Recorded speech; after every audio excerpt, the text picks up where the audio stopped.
So my parents divorced when I was about 2 years old, so from a really young age. And I just grew up in homes, my mom and my dad's, where I felt super loved, I felt super cared for, but I was never really taught like the love of Jesus necessarily. Church was really spotty for us, and just as life got busier, with sports, activities, things like that, we stopped going to church altogether.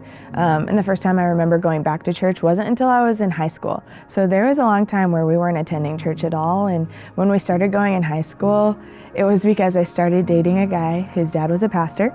And so I thought, well, I think he loves Jesus. I think that means I have to love Jesus too.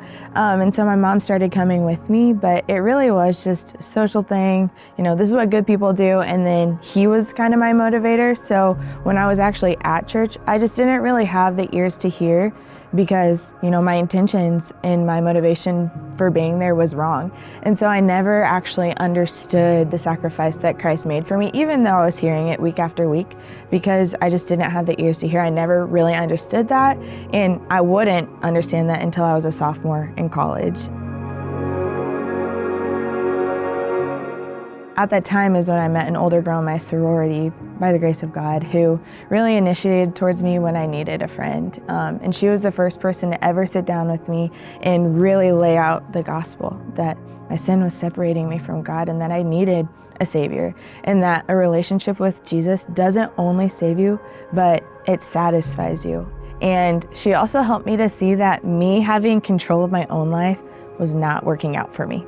And so whenever I saw God as trustworthy for the first time, I'm like, how could I not submit my life to him? Like, if he really can do in my life what he's done in my friend's life, like radically changing her life, then how could I not submit my life to him? And so my sophomore year of college is when I chose to go all in with Jesus and fully surrender my life to him. I had a couple of friends who had gotten plugged into Abundant Life, which made me excited to go there because at least I knew somebody there.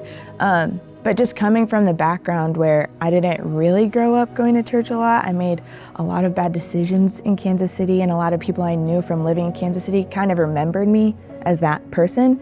But my life had just changed so much in college that I knew coming back, I didn't want to fall back into those old ways, because whenever I wasn't living for Christ, I was insecure. I was unsure about what my purpose was and really just unsatisfied. And so I knew that I did not want to go back to the way that I was living. I wanted God to continue to just transform my life. And so I knew that I needed that community, and I knew that I needed somebody to really disciple and challenge me in my faith. And I found that whenever I came to Abundant Life. And I had heard about Paradigm, the young adults ministry that's at Abundant Life, and it was so cool because it could have been so hard transitioning from having really great fellowship and someone discipling me in college to then coming back to Kansas City and trying to figure it out on my own. But getting plugged into Paradigm, it was instant. I instantly had all of these young adults, in their 20s and 30s who were wanting to grow in their faith. I automatically had an older woman reach out to me and ask if she could disciple me. And so those things that I had been praying, like, God, please bring me this or else it can make or break me, he supplied right off the bat. And I found that so quickly at Abundant Life.